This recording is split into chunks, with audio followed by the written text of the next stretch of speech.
उच्च न्यायालय भाग 6 अनुच्छेद 214 शुरू होते हैं, 231 तक हाई कोर्ट के बारे में है, बाकी वो डिस्ट्रिक्ट कोर्ट के बारे में होते हैं। पांच आर्टिकल, 5-6 आर्टिकल, वो डिस्ट्रिक्ट कोर्ट भी पढ़ा दूंगा।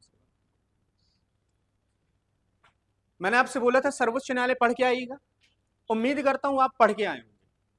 नहीं पढ़ के आए हैं तो चुल्लू भर पानी लेना, छींटा मारना, फिर पढ़ना, डूबना मत, क्योंकि डूबोगे नहीं, कहावत बुरी है।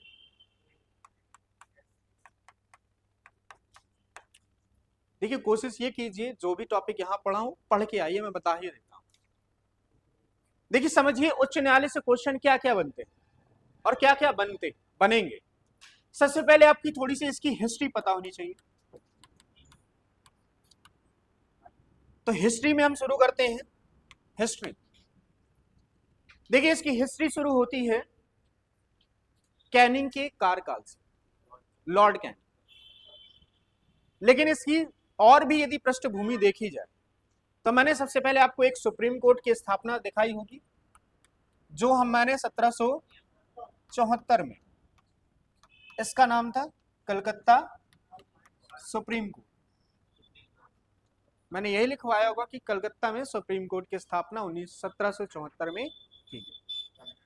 देखिए सुप्रीम कोर्ट की स्थापना कलकत्ता में इसलिए की गई कि शुरुआत में हमने 1757 में प्लासी का युद्ध, 1764 में बक्सर की युद्ध लड़े, फिर इसके बाद हमने बंगाल और बिहार और उड़ीसा की दीवानी या सिविल राइट्स हमने दे दिया अंग्रेजों को 64 के युद्ध में।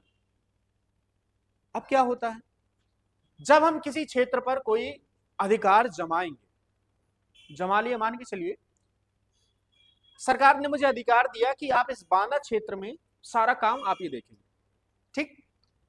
मैं अंग्रेज हो गया, आप लोग यहाँ काम हम करते हैं, आप लोग सब भारतीय हैं, मैं बाहरी। लेकिन मैंने युद्ध लड़के सरकार से ले लिया कि बांदा मुझे दे दो, बांदा के सिविल राइट्स मुझे दे दो। चूंकि यहाँ पर ऐसा तो है नहीं कि सब ईमानदार लोग हैं तो लड़ाई झगड़ा नहीं करोगे, ऐसा तो है नहीं सब ईमानदार लोग हैं कि मैं आप पर टैक्स लगाऊंगा, ईमानदारी से आप टैक्स देने चले आओगे, ऐसा तो है नहीं, सब बेईमानी करने में आ जाओगे। तो जब बंगाल और बिहार उड़ीसा की ने दीवानी के राइट्स मिले, सिविल अधिकार, सिविल का मतलब होता है कोई भी ऐसे अधिकार जिसमें क्रिमिनल मारपीट का कोई काम ना हो, बिना मारपीट वाले। तो अब इन्हें जब अधिकार मिल गए, राजस्व वसूली के अधिकार मिल गए, वहां पर शासन करने के अधिकार मिल गए, तो जब इन्हें लगा कि अधिकार मिल तो गए हैं, यदि लड़ाई झगड़ा हो गया तो निपटाएगा कौन। तो 73 का जो पहला चार्टर अधिनियम आया, उसी में एक प्रावधान किया गया कि हम 1774 में कलकत्ता में एक सुप्रीम कोर्ट की स्थापना करें। सुप्रीम कोर्ट, उसका नाम था सुप्रीम कोर्ट, जिसके पहले जज का नाम क्या था, एलिजा एम्फे, और उनके 3 अन्य जज के नाम कौन बताएगा, हाथ उठा के। ये पहलवान दमदार है यार। और यहां मैंने एक ट्रिक बताई थी छोटी सी, HCL, H का मतलब हाइड, C का मतलब चैम्बर, L का मतलब लिमिस्टर। आपने यदि 3 बार भी पढ़ लिया ना तो आपको HCL दिमाग से नहीं जाएगा। तुरंत इन बच्चों ने कहा हम कॉन्फिडेंस से बताएंगे या तुक्का तो मार के आएंगे। एलिजा एम्फे, देखिए पेपर में फैक्चुअल डेटा आपसे खूब पूछा जाता है, तो एलिजा एम्फे इसके पहले जज थे, 3 HCL नाम के अधिकारी। अब क्या किया गया, जैसे जैसे भारत पर इन्होंने कब्जाना शुरू किया और जब हमने लड़ा 1857 का स्वतंत्रता संग्राम, इसके बाद इन्होंने बहुत सारे चेंजेस कर दिए। कहा कि कंपनी अब तुम साइड में हटो, सारा प्रशासन अब कौन देखेगा, ब्रिटेन देखेगी, और ब्रिटेन में महारानी इसकी हेड हो।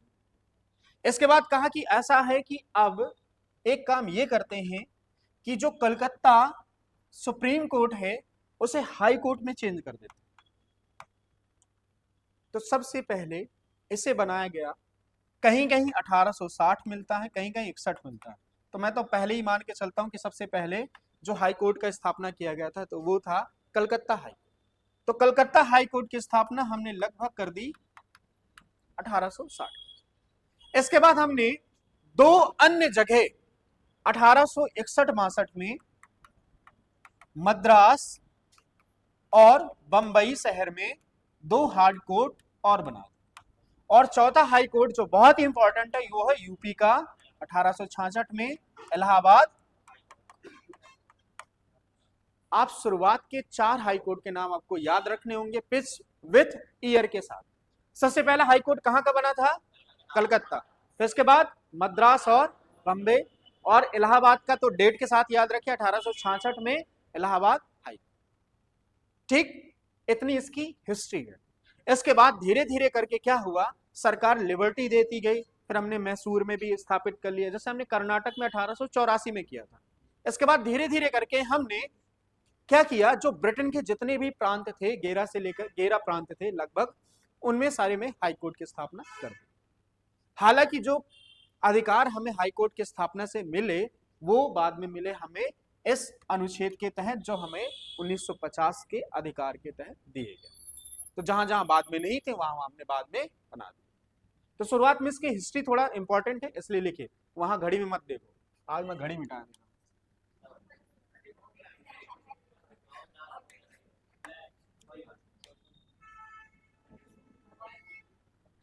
आप लोगों का दिमाग वहां जा रहा है। आप एक चीज बताता हूं मैं आपको, यदि आप दिमाग को ये ट्रेंड करें हैं कि हमारे 12 बजे हमें ये काम करना है, तो मान के चलिए आपका दिमाग उस टाइम इतने हार्मोन छोड़ेगा कि आपकी ऐसी तैसी कर देगा। जैसे आपने देखा होगा कि आपको खाना एक टाइम के बाद बहुत तेजी से लगती है, यदि उधर खा लिया तो ठीक है, नहीं उसके बाद वो टाइम स्लॉट निकल गया, इसके बाद भूख खत्म। एक स्लॉट होता है सोने का, यदि उस टाइम आप सो गए तो गहरी नींद आएगी, यदि आपने उस स्लॉट को मिस कर दिया तो मान के चलिए वो कच्ची नींद है। यदि आप फोन चलाने में उलझ गए या किसी से बतियाने लगे तो मान के चलिए वो नींद खराब। आप ऑटोमेटिक बिना अलार्म के भी जगते होंगे, कई बच्चे उनकी नींद ऑटोमेटिक खुल जाती होगी, और वो उतने बजे ही खुलती होगी जितनी वो पहले सो रहे हैं, क्योंकि दिमाग बड़ा नालायक होता है, इसको ट्रेंड करना सीखो अभी से। इसको हर चीज दोगे ये हर चीज मांगेगा। दिमाग हमेशा आराम करना चाहता है, पर दिमाग को ज्यादा से ज्यादा रेस्ट सिर्फ 5 से 6 घंटे से ज्यादा नहीं देना चाहिए सोने के लिए। 18-18 घंटे ना सोया कर। सब ये डॉक्टर लोग फिजूल की बातें करते हैं, भाई जिनका पेट भरा है ना, आप 20 घंटे भी सो, कोई मना नहीं करेगा। जिनका पेट अभी भरने के लिए पढ़ना है वो 5 घंटे इनफ होते हैं। समझ रहे हैं? ये प्रवचन वही देते हैं जिनका पेट भरा है, तो कहते हैं 8 घंटे सो, 8 घंटे खेलो, 12 घंटे पढ़ो। उनके पास ये नहीं मालूम कि उनके पास 8,000 करोड़ की प्रॉपर्टी। तो आप पहले दम लगा के इस काबिल बन जाइए कि आपके 20 घंटे में 24 घंटे भी सो रहे हैं, कोई फायदा, पैसा आ रहा है, मतलब हाँ 24 में 20 घंटे सो रहे हैं, कोई दिक्कत नहीं। लेकिन आपको शुरुआत में स्ट्रगल करना होगा, ये दिमाग से निकाल दो कि मुझे 6 घंटे सोना है। मेरी आज भी आदत है 5 घंटे से ज्यादा नहीं सोता। 5 घंटे मुझे कहीं भी सुला दो, मैं उतने बाद 5 घंटे बाद ही नींद खुलेगी मेरी। और दिमाग को मैंने ये ट्रेन करना सिखा रहा हूँ कि बीच में नींद नहीं खुलनी चाहिए। एक ही नींद में जग जाता हूँ, बीच में फिर दिमाग की हेडक है कि क्यों नहीं सुलाया मुझे, दिमाग पर छोड़ दिया। यदि मुझे 3 बजे जगा दिया, किताब पढ़ने लगूँ, ऐसी तैसी में जाए तुम्हारी, तुमने 2 घंटे क्यों नहीं मुझे सुलाया, और ये दिमाग परेशान हो जाएगा। वो मुझे 5 घंटे की नींद अब मुझे आती, 5 घंटे के बाद मेरी नींद खुल जाएगी, फिर मेरी इच्छा है कि मैं ठंडी है सो जाओ। फिर वो बॉडी क्लॉक होती है ना, बॉडी खराब हो जाती है बेटा, समझिए। बॉडी क्लॉक है, पूरी बॉडी है, ऑर्गन हार्मोन्स होते हैं। सर लिखो, भगवान ने बड़ा सोच समझ के बनाया है। टाइम है ये नहीं, कुछ नहीं, मैं इसी पेज को मिटाता रहूंगा। लिखो,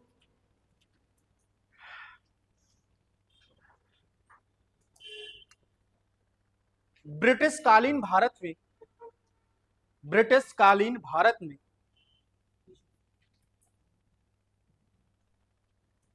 चार्टर अधिनियम, चार्टर अधिनियम 1773, ये सारे मैं पढ़ा चुका हूं। चार्टर अधिनियम 1773 के अनुसार कलकत्ता में सर्वोच्च न्यायालय की स्थापना, कलकत्ता में सर्वोच्च न्यायालय की स्थापना 1774 में की गई थी। 1774 में की गई थी,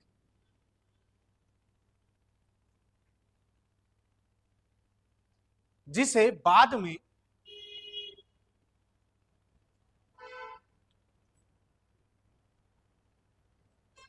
कलकत्ता हाई कोर्ट में बदल दिया गया, जिसे बाद में कलकत्ता हाई कोर्ट में बदल दिया गया।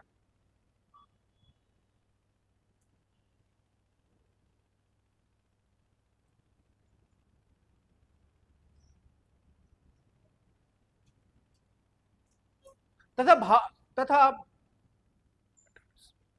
तथा भारत शासन अधिनियम 1861 1861 भारत शासन अधिनियम 1861 1861 के अनुसार मद्रास और बंबई में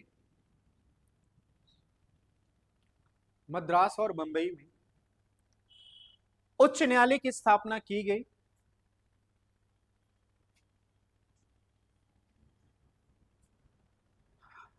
और 1866 में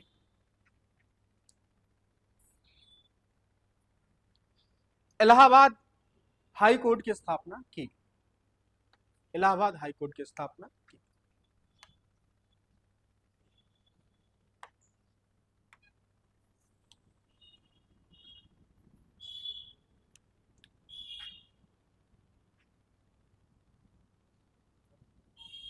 ठीक है, हेडिंग डालो, हेडिंग उच्च न्यायालय की संरचना। उच्च न्यायालय की संरचना, ये वाला पॉइंट कंप्लीट कर लो, फिर इसके बाद छोड़ दो। 2 मिनट और, इजाजत है या नहीं है? सुप्रीम कोर्ट पढ़ के आए हो तो मालूम चल जाएगा कितना बड़ा है।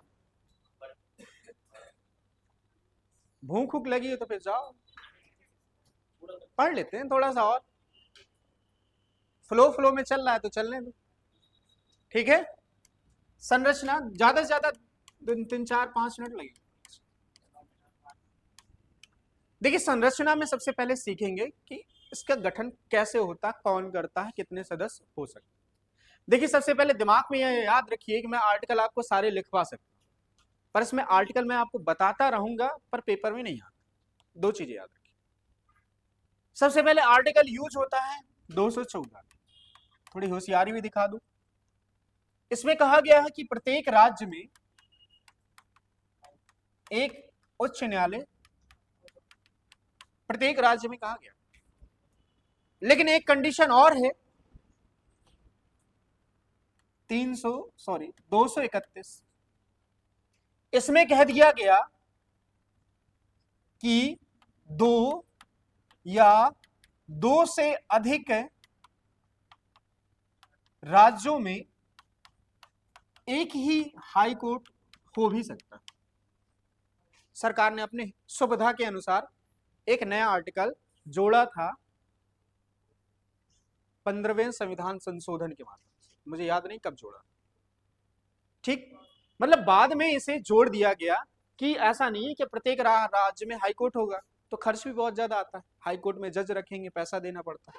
उन्होंने कहा कि ऐसा है कि 2 या 2 से अधिक हाई कोर्ट राज्यों को भी मिलाकर हम एक हाई कोर्ट बना देते हैं। जैसा आपने सुना होगा पंजाब, हरियाणा और चंडीगढ़ का हाई कोर्ट।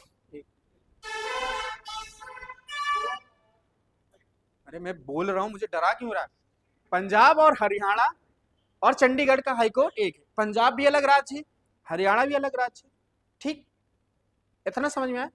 2 चीजें हैं, बाकी बहुत सारे हैं बेटी। अभी केंद्र सरकार में भी, अभी केंद्र शासित प्रदेशों में भी अलग, केंद्र शासित प्रदेशों के लिए यूज होता है 230। इसमें कहा गया है कि जो राज्य के हाई कोर्ट का जुडिशियल एरिया, क्या कहा गया है?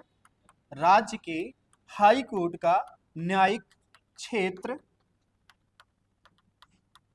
उससे लगे या उसके आसपास के केंद्र शासित प्रदेशों में भी, केंद्र शासित प्रदेशों में भी किया जा सकता है। उदाहरण के लिए, जैसे आपने सुना हो कि लक्षद्वीप जो हमारा केंद्र शासित प्रदेश है, उसका जुडिशियल एरिया कौन सा है? Kerala high court. इसी तरह तमिलनाडु का जो जुडिशियल एरिया पड़ता है, पुडुचेरी वाला हिस्सा, वो कवर कर लेते हैं। जैसे अंडमान निकोबार द्वीप समूह वाला क्वेश्चन बहुत बार पूछा जाता है कि किस हाई कोर्ट के अंतर्गत अंडमान निकोबार द्वीप समूह का जुडिशियल एरिया शामिल? तो कलकत्ता हाई कोर्ट। तो जैसे चंडीगढ़ का तो पंजाब हरियाणा हाई कोर्ट के तहत आते हैं। जैसे महाराष्ट्र का हाई कोर्ट है तो वो किसके? दमन और दीव वाले आ जाते हैं। अलग अलग मुंबई वाला है, तो अलग अलग केंद्र शासित प्रदेश के लिए 3 आर्टिकल। ठीक है, कोई दिक्कत नहीं? दिक्कत तो हम इसे कल लिखेंगे, क्योंकि मुझे मालूम है आपकी शक्लें मुझे बता रही हैं कि छोड़ दो, रहम कर दो, हमें श्राप दे देंगे।